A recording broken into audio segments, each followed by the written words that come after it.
The helicopter disappeared into the darkness, its rotors fading over the empty desert of western Iraq. 8 men stood alone beneath a winter sky that most people would never associate with the Middle East. Snow drifted across the rocks. The wind cut through their camouflage like knives. Around them stretched nearly 300 kilometers of hostile territory. Their mission sounded simple on paper. Watch a road. Track missile launchers. Call in airstrikes. Instead, within days, the hunters would become the hunted. Iraqi patrols would begin sweeping the desert. Radios would fail. Temperatures would drop below freezing. And one by one, the patrol would vanish into the vast emptiness. By the time the mission ended, 3 men would be dead. 4 would be captured. And 1 soldier would begin a desperate escape across nearly 300 kilometers of enemy territory. But the real question is this. How did a reconnaissance patrol collapse so completely in the middle of the desert? In January 1991 the world watched the opening phase of a war that promised to be fast, overwhelming, and technologically decisive. The conflict had begun 5 months earlier when Iraqi forces under Saddam Hussein crossed the border into Kuwait. Within hours the small oil-rich state was occupied. Iraqi armored divisions rolled through Kuwait City, government buildings fell under Iraqi control, and the country was effectively erased from the map. The international response was immediate and unusually unified. Under the authority of the United Nations, a massive coalition began assembling in Saudi Arabia. American forces arrived first, followed by troops from Britain, France, Egypt, and more than 30 other nations. The operation was given a defensive name at first, Operation Desert Shield. But everyone understood that defense was only temporary. Sooner or later the coalition would attack. And when it did, the stakes would be far greater than simply liberating Kuwait. Because hidden deep inside Iraq's vast territory was a weapon that could fracture the entire coalition. The Scud missile. The Soviet-designed Scud was not particularly accurate by modern standards. Its guidance systems were crude. Its targeting was imprecise. But accuracy was not its purpose. The missile's real power was political. Iraq had already demonstrated its willingness to fire Scuds during the Iran-Iraq War in the 1980s. Entire cities had lived under the threat of sudden missile attacks. Now Saddam Hussein possessed dozens of these weapons, mounted on mobile launch vehicles capable of disappearing into the desert within minutes after firing. And Saddam understood something crucial about the coalition aligned against him. It was fragile. Many of the countries supporting the American-led intervention were Arab states. Saudi Arabia, Egypt, and Syria had all joined the coalition despite deep internal political sensitivities. Their participation depended on one condition above all others. Israel must stay out of the war. If Israeli forces entered the conflict, public pressure inside Arab coalition states could force governments to withdraw their support. The alliance would fracture. The diplomatic foundation of the war would collapse. Saddam Hussein knew this. So he prepared a strategy that had little to do with winning battles on the ground.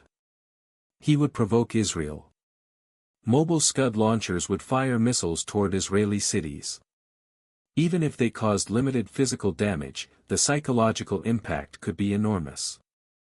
If Israel retaliated, the coalition's Arab partners might abandon the campaign. A single missile could trigger a political chain reaction across the Middle East. This was the strategic nightmare facing coalition planners in early 1991. And the problem was not simply the existence of the missiles. It was their mobility. Scud launchers were mounted on large transporter-erector vehicles that could move along Iraq's extensive road network.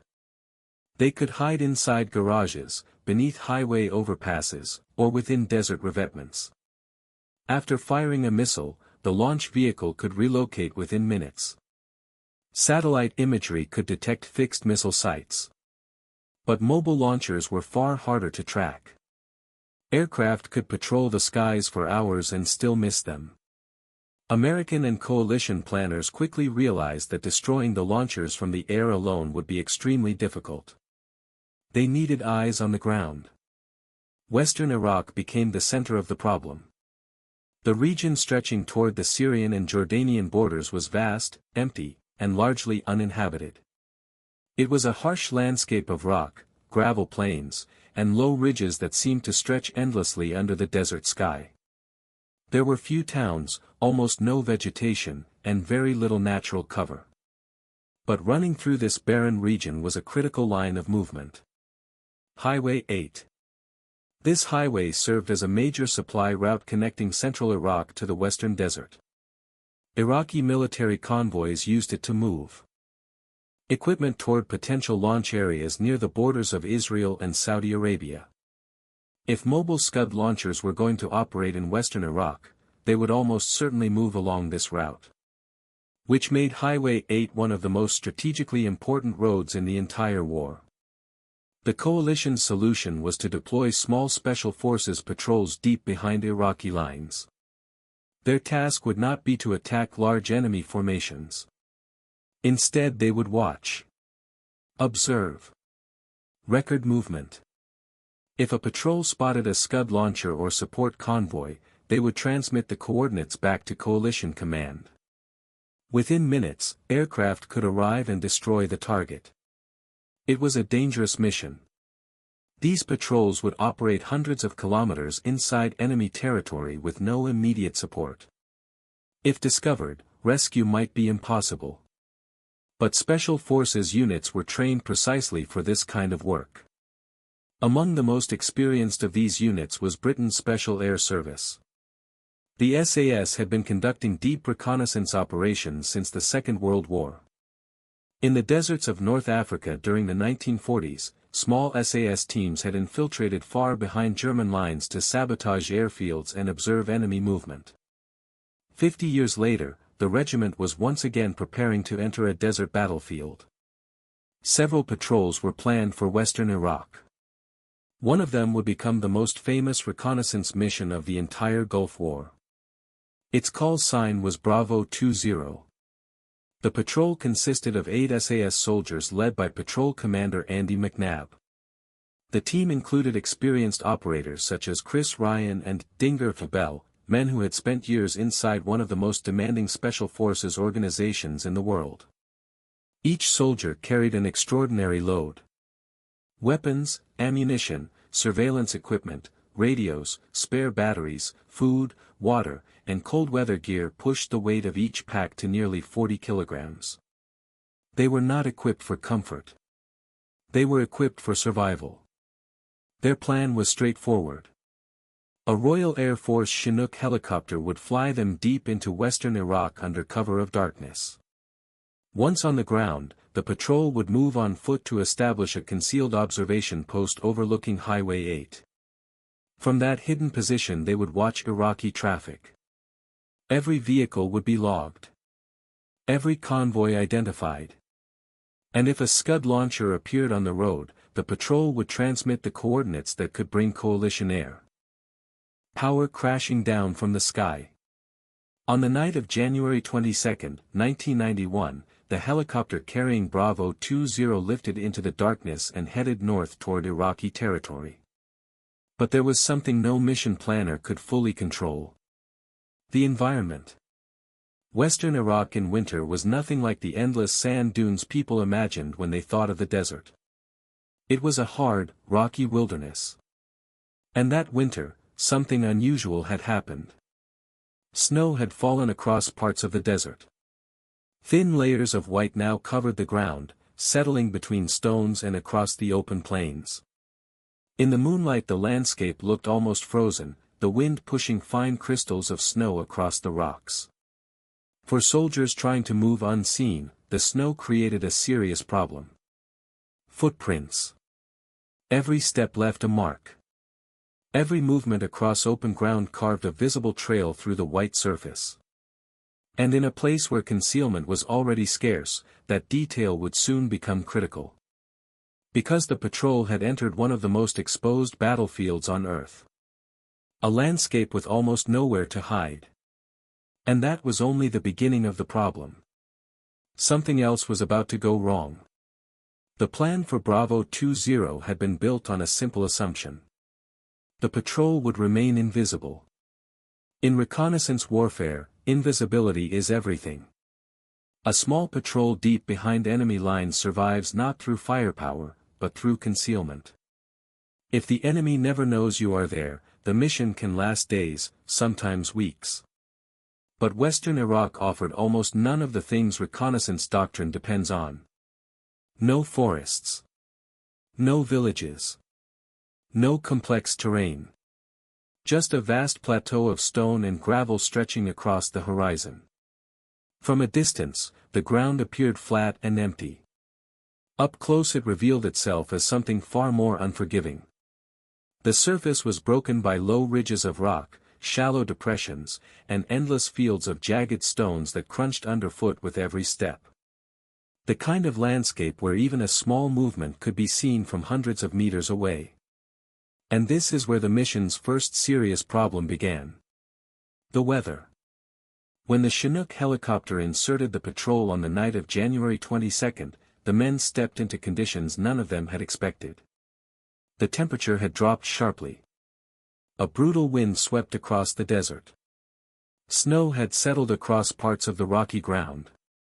At first the snow seemed almost surreal.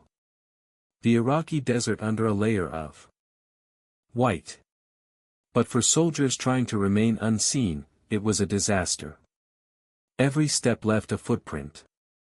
Every movement carved a visible trail across the ground.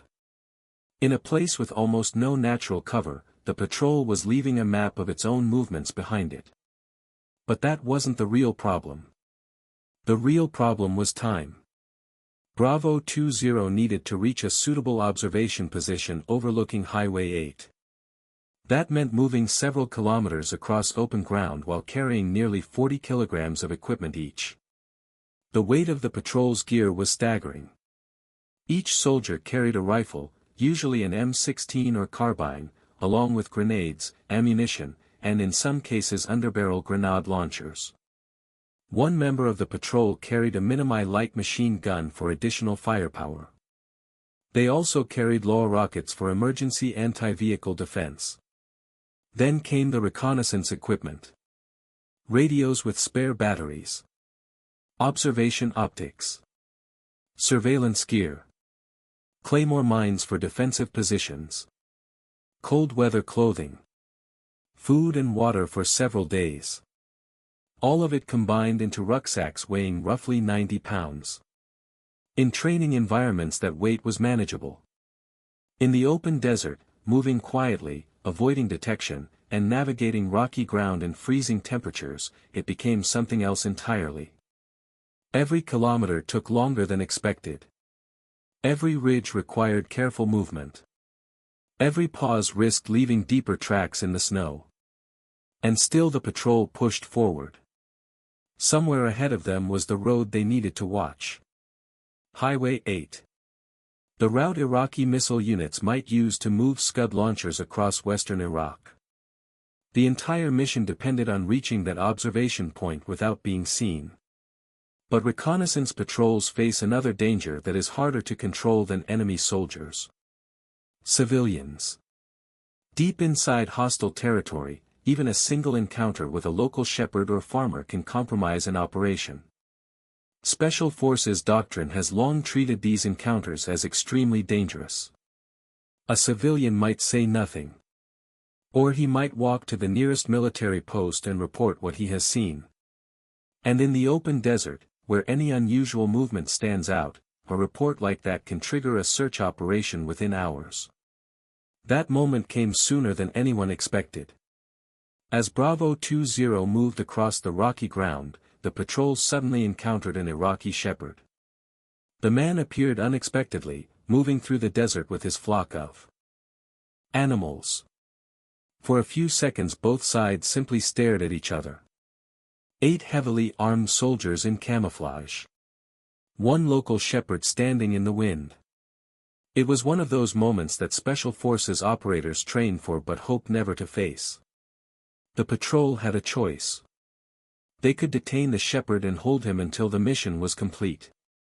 They could attempt to intimidate him into silence. Or they could let him go. Killing a civilian was not an option the patrol was prepared to consider. And holding him presented its own problems. Guarding a prisoner would slow the patrol and complicate the mission. In the end, the patrol commander made the decision. They would let the shepherd leave. The man walked away across the desert with his animals. At the time, it seemed like the least dangerous option. But reconnaissance missions often hinge on tiny decisions that echo hours later. Because once the shepherd disappeared into the distance, something began to change. Somewhere beyond the horizon, Iraqi forces would soon begin looking for them. And when that search started, the patrol would discover something terrifying about the desert they had entered. There was nowhere to disappear. By the time the patrol continued its movement across the frozen desert, another factor was already working against them. The Iraqi military knew the coalition was hunting the Scud launchers. Since the first nights of Operation Desert Storm, coalition aircraft had been flying constant missions over western Iraq, searching for missile vehicles. Radar stations had been destroyed. Air defenses had been bombed. Yet the Scud launchers continued to appear, fire, and disappear again into the empty landscape. For Iraqi commanders, this raised a troubling possibility. Someone might be watching from the ground. Special Forces reconnaissance patrols were a known tactic. The SAS themselves had pioneered such operations decades earlier in the deserts of North Africa during the Second World War. Small teams could move quietly, establish hidden observation posts, and guide airstrikes onto targets that satellites or aircraft might miss. Iraqi officers were aware of this history. Which meant that western Iraq was not as empty as it seemed. In several regions, Iraqi security units had already begun conducting periodic patrols. Military trucks moved along the highways. Small groups of soldiers searched suspicious areas near roads or communications infrastructure. Their task was simple: look for signs of infiltration, footprints, disturbed ground, anything that suggested foreign soldiers might be operating nearby. And this is where the situation surrounding Bravo 20 began to take on a strange and unsettling quality. Reports would later describe Iraqi patrols appearing in the area sooner than expected. Some accounts suggested the search began shortly after the encounter with the shepherd. Others claimed Iraqi soldiers had already been operating in the region. Even decades later, the exact sequence of events remains disputed. Different members of the patrol would later publish books describing the mission, and those accounts often disagreed with one another in important details. Distances varied. Timelines shifted. Descriptions of firefights and movement sometimes contradicted each other. The Bravo 20 patrol would become one of the most famous Special Forces missions of modern warfare. But it would also become one of the most controversial. And the uncertainty began here, in the early hours of the mission. What is clear is that the patrol's environment was working against them in ways no training exercise could fully replicate. The desert around Al Salman offered almost no concealment. Reconnaissance doctrine normally relies on several layers of protection. Vegetation can hide movement. Hills can break the line of sight. Buildings or ruins can provide temporary shelter. Western Iraq provided almost none of these advantages. The ground was flat and open. Long lines of sight stretched across the barren plateau. A man standing on a slight rise could scan the surrounding terrain for kilometers. To survive in this kind of environment, reconnaissance teams normally rely on careful camouflage and minimal movement.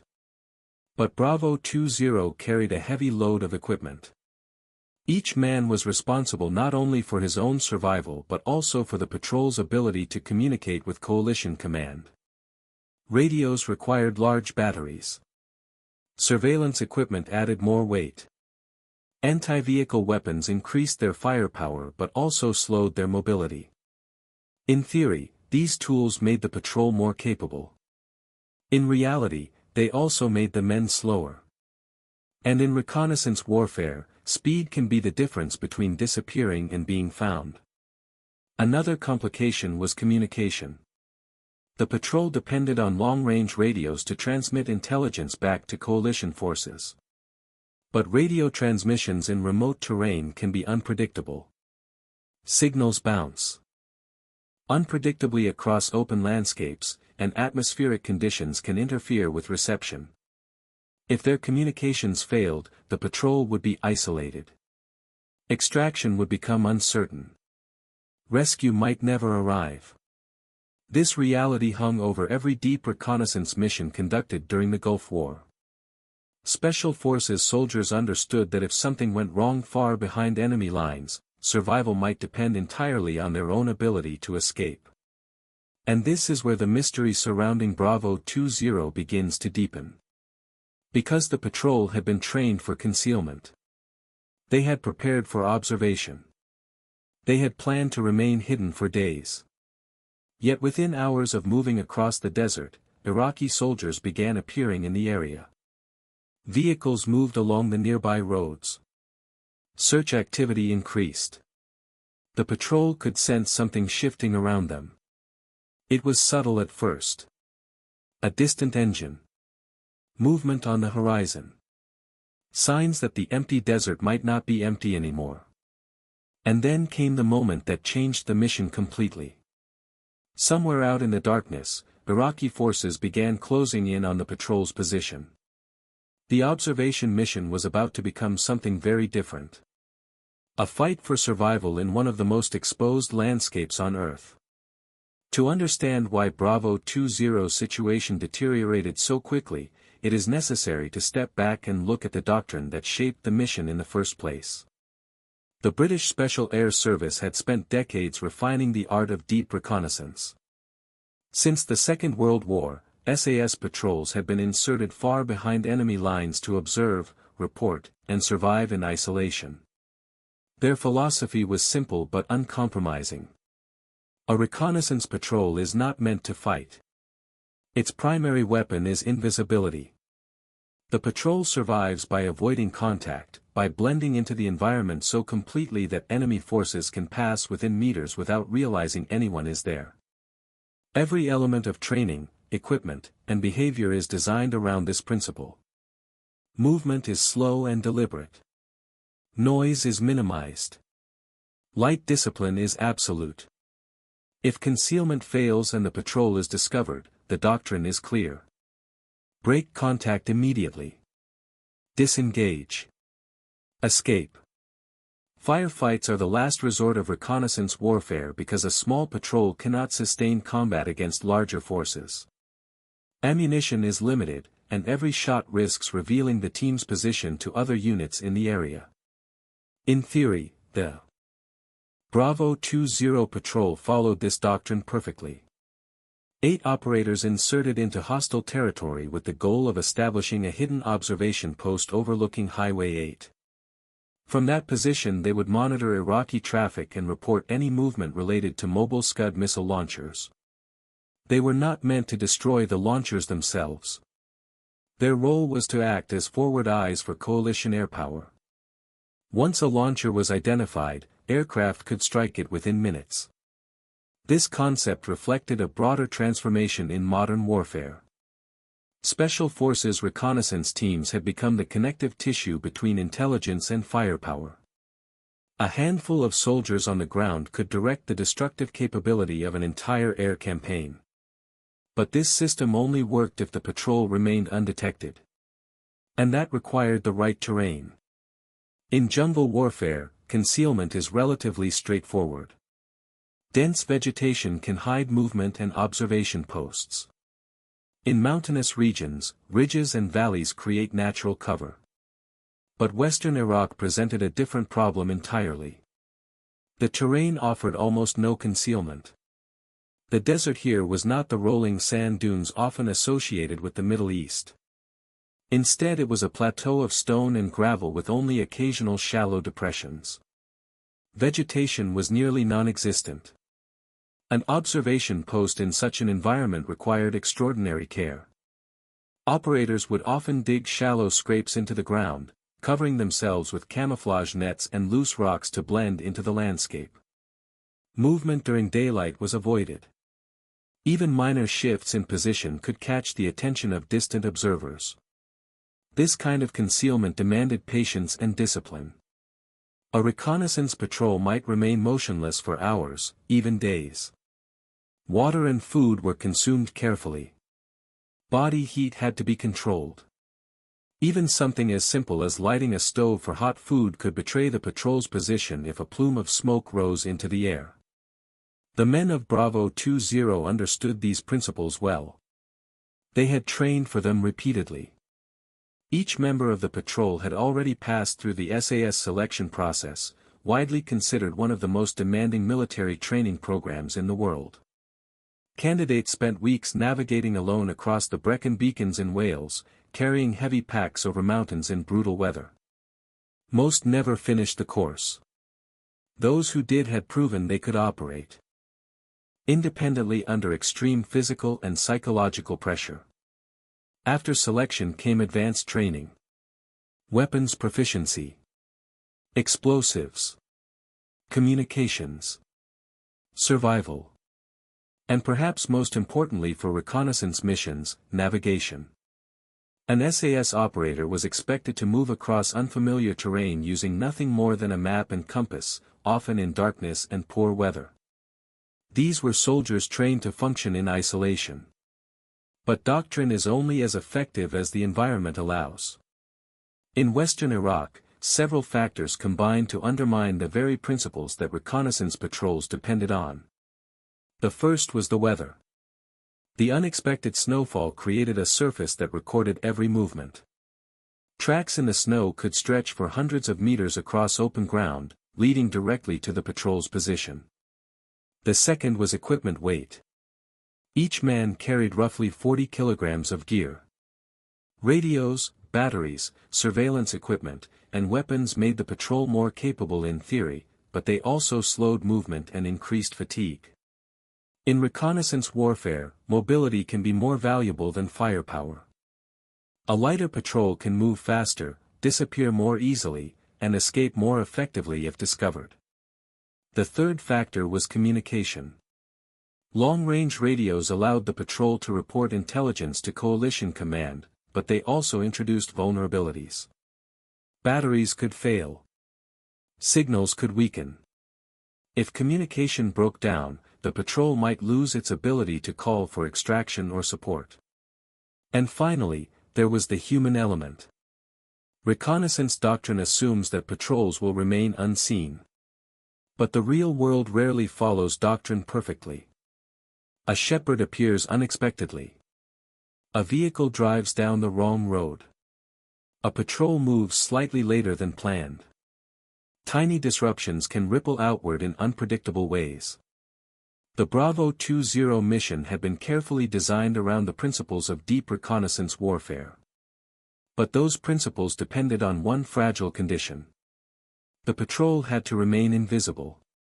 Once that condition failed, the entire doctrine collapsed. And somewhere in the darkness of western Iraq, the patrol was about to discover just how quickly a reconnaissance mission could transform into a desperate fight for survival. The firefight began suddenly, violently, and at a distance so close that the patrol had almost no time to react. Somewhere in the darkness ahead, Iraqi soldiers appeared. Accounts differ about exactly how the contact began. Some describe a small group of Iraqi troops moving through the area. Others suggest a larger search patrol sweeping the desert after reports of suspicious activity. What is certain is that the two groups encountered each other in the open. And once that happened, the patrol's most important advantage vanished. They had been discovered. For a reconnaissance patrol, discovery is the moment when everything changes. The mission to observe and report becomes irrelevant. Survival becomes the only objective. Within seconds, weapons were raised. The desert erupted with gunfire. Tracers cut through the night air as Iraqi soldiers opened fire toward the patrol's position. The SAS soldiers responded immediately, returning controlled bursts from their rifles while trying to assess the scale of the threat. The darkness made everything uncertain. Shapes moved between rocks. Muzzle flashes flickered across the desert floor. Voices shouted in Arabic as Iraqi troops attempted to identify the attackers they had stumbled upon. For the SAS patrol, the situation was already deteriorating. They were outnumbered. And worse, the firefight was happening in the worst possible terrain for a small reconnaissance team. There was no cover. Only scattered rocks and shallow depressions that offered little protection from incoming fire. In close combat, even highly trained soldiers depend on terrain to survive. Walls, buildings, trenches, or vegetation can break lines of sight and create defensive positions. Western Iraq offered almost none of that. Every movement risked exposure. Every position was visible from multiple directions. Within moments the patrol understood that the fight could not be sustained. Reconnaissance doctrine is clear in such situations. Break contact. Escape. The patrol began maneuvering away from the engagement, using short bursts of fire to suppress the Iraqi soldiers while attempting to withdraw across the rocky ground. But the combination of darkness, heavy equipment, and incoming fire made movement chaotic. The patrol began to fragment. In the confusion of the firefight, the 8 men separated into smaller groups as they attempted to escape the expanding Iraqi search effort. Vehicles could now be heard in the distance. Engines shouted commands. The encounter had triggered a larger response. Iraqi forces were moving into the area. The patrol was now deep inside hostile territory, pursued by enemy soldiers who understood that foreign infiltrators were operating in the region. From this point onward, the mission ceased to exist. Only escape mattered. One group attempted to move north through the darkness, hoping to reach a safer route toward the Syrian border. Another tried to evade the Iraqi patrols by maneuvering across the open desert. But the environment that had already worked against them continued to do so. The freezing temperatures drained their strength. The wind drove through their clothing. And the heavy packs that had once carried essential equipment now became a terrible burden. Water supplies were limited. Batteries began failing. Radios struggled to maintain contact. The patrol situation was collapsing piece by piece. At some point during the withdrawal, tragedy struck. 2 members of the patrol, Vince Phillips and Malcolm Graham, would not survive the escape. Their deaths would later become one of the most disputed aspects of the mission, with different accounts offering conflicting descriptions of what happened during the chaotic retreat. What is certain is that the patrol had been broken. The 8-man team no longer existed as a single unit. Across the freezing desert of western Iraq, small groups of exhausted soldiers were now attempting to outrun a widening search effort. Some would soon be captured. Others would face interrogation and imprisonment. But one man would begin a journey that seemed almost impossible. Chris Ryan. Separated from the others, alone in enemy territory, Ryan made a decision that would turn the next phase of the mission into one of the most extraordinary survival stories in modern military history. He would attempt to walk out of Iraq. Not toward coalition forces, but toward the nearest neutral border. Syria. Nearly 300 kilometers away. Across a desert where temperatures dropped below freezing at night and Iraqi patrols were searching for foreign soldiers. For most people, such a journey would have seemed impossible. But the desert was now his only path to survival. And the escape had only just begun. The collapse of the Bravo 20 mission is often remembered as a story of survival and endurance. But for military professionals, the patrol became something else entirely. A case study.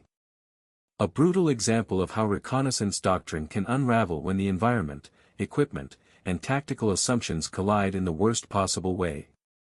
The first factor was terrain. Reconnaissance patrols are designed around concealment.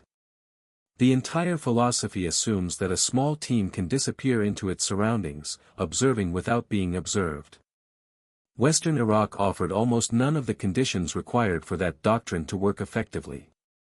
The landscape around Al-Salman was a hard desert plateau of rock and gravel. There were few ridges high enough to mask movement. Vegetation was almost non-existent. From even a slight elevation, the ground could be scanned for kilometers. In such terrain, concealment becomes an art form. Observation posts must be dug carefully into the ground. Camouflage must blend perfectly with the surrounding rocks. Movement must be reduced to the absolute minimum. Even then, the patrol remains vulnerable. And during the Bravo 20 mission, the weather removed one of the last advantages they had. Snow. Thin layers of snow had settled across parts of the desert, transforming the ground into a surface that recorded every movement. Tracks. A reconnaissance patrol normally moves carefully to avoid leaving obvious signs of its presence. But in the snow, each step created a visible trail. Anyone passing through the area later could potentially follow those tracks. In an environment already lacking concealment, the snow made the patrol even more exposed. But the terrain was only the beginning.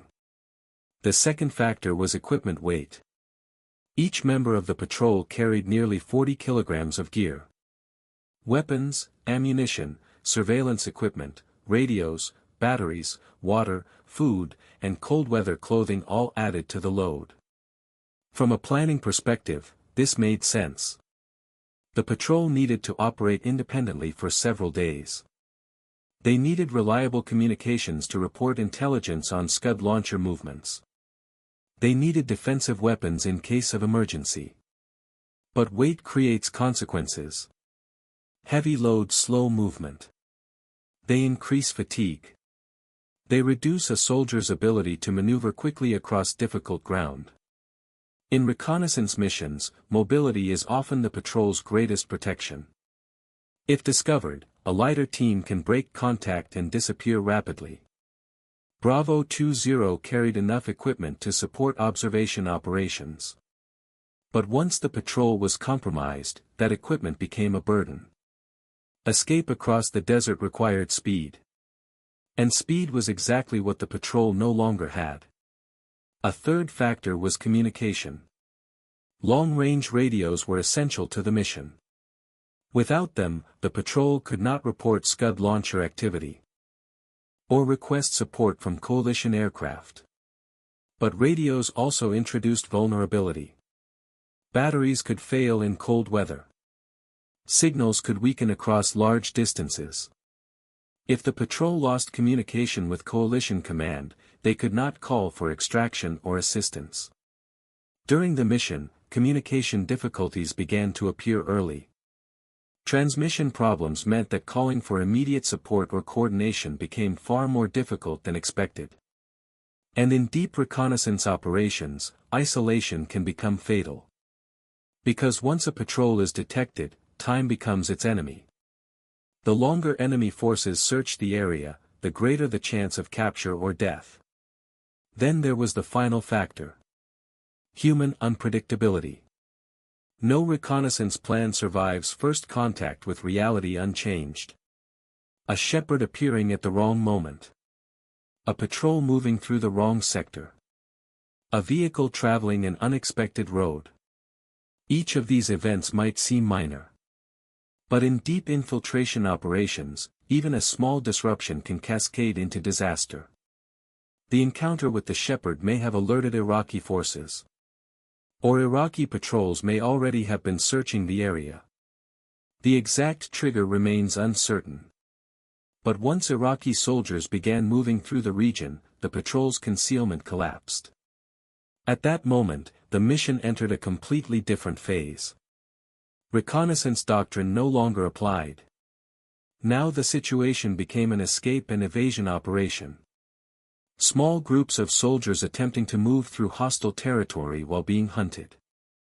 Some members of the patrol attempted to evade Iraqi forces but were eventually captured after days of exposure, exhaustion, and freezing temperatures. Others never made it out. But one outcome would capture global attention. Chris Ryan's escape across the Iraqi desert became one of the longest recorded escape and evasion movements in modern military history. For 8 days he moved across enemy territory. Walking. Hiding. Surviving with minimal water in freezing nighttime temperatures. Nearly 300 kilometers of desert separated him from the Syrian border. Most soldiers would never attempt such a journey. But this is where the Bravo 20 story reveals something deeper about reconnaissance warfare. When doctrine fails and plans collapse, survival depends on something far more primitive. Endurance. Navigation. And the stubborn refusal to stop moving. The story of Bravo 20 forces military planners to confront an uncomfortable truth about modern warfare. Technology does not eliminate uncertainty. Even the most sophisticated coalition ever assembled, supported by satellites, surveillance aircraft, and precision air power, still depended on 8 soldiers lying in the desert with radios and binoculars. The Gulf War is often remembered as the first great demonstration of high-technology warfare. Smart bombs struck targets with astonishing accuracy. Stealth aircraft penetrated Iraqi airspace almost unseen. Satellite intelligence mapped vast portions of the battlefield. But mobile Scud launchers exposed a fundamental limitation.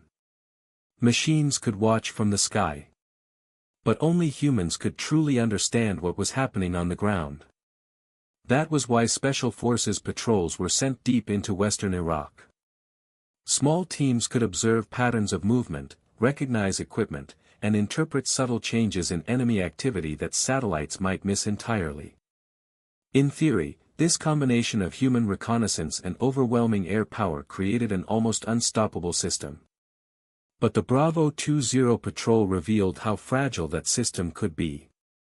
Because every element of the plan depended on a chain of assumptions. The patrol would remain hidden.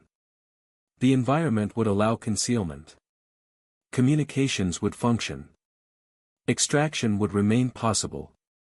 Once those assumptions began to fail, the entire mission unraveled. This is one of the enduring lessons of special operations. Small units can achieve extraordinary results behind enemy lines. But they also operate at the edge of survivability. A reconnaissance patrol does not possess the protection of armored vehicles, artillery support, or large numbers of soldiers. Its strength lies in stealth. And stealth is fragile. One unexpected encounter. One misjudged piece of terrain. One broken radio. Suddenly the patrol is alone in hostile territory. The Bravo 20 mission also revealed another reality that military planners often struggle to quantify. The human factor. Special operations units are designed around individuals capable of operating under extreme physical and psychological stress. Their training emphasizes independence, endurance, and decision-making far from conventional command structures. These qualities allow small teams to operate where larger forces cannot. But they also mean that outcomes can vary dramatically depending on the situation each individual faces. Some members of the patrol endured capture and harsh interrogation. Others died during the escape. And one man managed to cross nearly 300 kilometers of hostile desert to reach safety. The same mission produced all 3 outcomes: success, survival, and tragedy. For military historians, Bravo 20 became more than a dramatic story. It became a study in the limits of reconnaissance warfare. It demonstrated how terrain, weather, equipment, and chance can combine to overwhelm even the most highly trained soldiers. Yet it also reinforced the enduring value of small unit operations. Because despite the mission's collapse, the concept behind it did not disappear. Special reconnaissance patrols remain a cornerstone of modern warfare. From Afghanistan's mountains to the deserts of the Middle East, small teams still move quietly through hostile territory to observe, report, and guide the larger machinery of war. The lesson is not that reconnaissance is flawed. The lesson is that war rarely unfolds according to doctrine. And nowhere is that truth more visible than when a handful of soldiers are left alone in the vast emptiness beyond the front lines. The desert was quiet again by the time the story ended. Wind moved across the frozen ground of western Iraq, sweeping over the same barren plateau where 8 soldiers had once moved through the darkness, hoping to remain unseen. By then, the patrol no longer existed. 3 men had died during the escape. 4 others had been captured after days of exhaustion, freezing temperatures, and relentless pursuit. They would endure interrogation and imprisonment before eventually returning home when the war ended. And 1 man walked out of the desert. Chris Ryan reached the Syrian border after 8 days alone in hostile territory, covering nearly 300 kilometers across one of the harshest landscapes in the Middle East. Exhausted, dehydrated, and barely able to stand, he crossed into safety. It remains one of the longest escape and evasion journeys ever recorded by a Special Forces soldier. But the story of Bravo 20 did not end when the survivors returned home. In the years that followed, the mission became one of the most famous Special Forces operations ever told. Books were written. Interviews were given. Films were produced. The patrol entered military legend. Yet the story also became something else. A debate. Different members of the patrol remembered events differently. Timelines conflicted. Distances varied. Accounts of the firefight and the escape sometimes contradicted one another. For historians and soldiers alike, the mission became both a dramatic survival story and a complicated historical puzzle. But beyond the controversy, the deeper reality remained unchanged. 8 soldiers had been sent into one of the most exposed environments imaginable. Their mission depended entirely on remaining invisible. And when that invisibility failed, the desert became the most dangerous battlefield of all. Bravo 20 stands today as a reminder of the strange balance at the heart of special operations warfare. Small teams can influence enormous strategic outcomes. A handful of soldiers can guide airstrikes, gather intelligence, and shape the course of a campaign. But they operate at the extreme edge of risk. Far beyond the protection of conventional forces. Where survival depends not on numbers or firepower, but on endurance, discipline, and the ability to keep moving when everything else has gone wrong. Somewhere in the Iraqi desert, the wind still moves across the empty rocks where their tracks once crossed the snow. And the story of Bravo 20 remains a quiet reminder of how thin the line can be between mission and survival.